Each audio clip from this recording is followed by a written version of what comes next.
What's going on, guys? Karen back again from Attack on Anime, here to bring you PSO2 episode 12, and this was the finale, and this finale was like a total flop. Like, I don't think the only redeeming quality of this finale to me, in all honesty, was Aika, because Aika, as a character, for her to be an NPC, to come into the real world and start to actually connect with people enough to actually make friends, have her friends care about her, and she cares about them in return enough to like say, I want to defend the earth, I want to save you and save Rena at the same time, I want to save everybody back at the school and make sure you get back to the school and live your life as a normal human.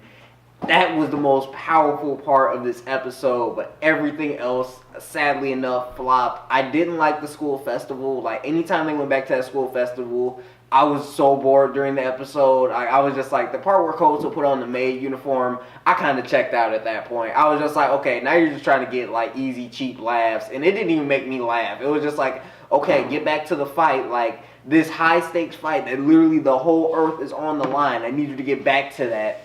And let's talk about that fight, by the way, because that fight wasn't even a fight. Like, literally, Darkfall shows up, and they send the AIS after him, and the AIS is pretty much their, like, strongest, like, attack force. And their attack force literally gets taken out in an instant. So I'm just like, alright, Darkfalls is a pretty imposing enemy. He literally gets shot by a laser in the shoulder, and he's wounded. So they go up to him, Aika and Isuki go up to him, and Aika teleports him in, and Isuki goes through and she's just like, you have to sense Rena's presence. But if you get taken by the darkness, then Darkfalls will absorb you.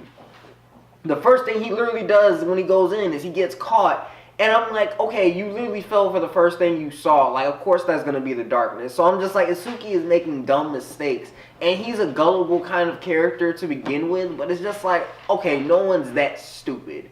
But he breaks out of it with the power of screaming, which he seems to do a lot this episode. He goes and finds Rena, and he just simply, like, literally cuts her loose.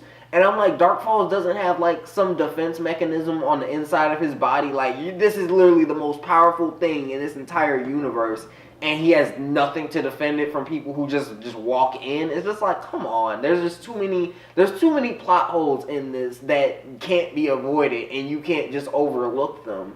But I can even get past that. But once you save Rena and you get her out, literally, she wakes up and goes into her PSO2, her photon art form, and then they all kind of just touch Isuki's sword and was just like, alright, power of friendship, chop Darkfalls in half. And apparently Darkfalls isn't even actually dead, he's just subdued. So they kind of leave it open to where if it was popular enough, I feel like they could easily do a season 2. Because by the end of it, we find out Isuki is now student council president, Rena is graduating, and Aika is still fighting in the actual NPC world. So I'm just like, there's so many loose hanging threads, and there's just so many things that were just not well executed in this finale that I could not let go. Like, that school festival was so boring. Like, even in the end, after the after party it had happened and all, I was just like, no. And Isuki, by the end, still did not have the confidence to tell Rena that he was in love with her, and now she's graduating and she's gonna be gone, and it's just like, that's just not a satisfying ending to me. I did love how Aika came back at the end to give Rena a final farewell. That was really cool, and it just shows that she's grown, like, she's actually more human than she leads on. And that part was just really powerful to me. Like, Aika was literally the saving grace of this episode, but sadly enough, with your greatest enemy getting one-shotted and it being way too easy to save Rena, just didn't make it at all a high-stakes ending for me. And I totally called that part about Isuki being the kid from the past on the playground that found Rena when she was playing hide and go seek. And literally that's how he brought her back and found her and sensed her out. I thought that part was kind of cool. I called that a while ago when they showed that. I think that was like episode 4 when they showed that.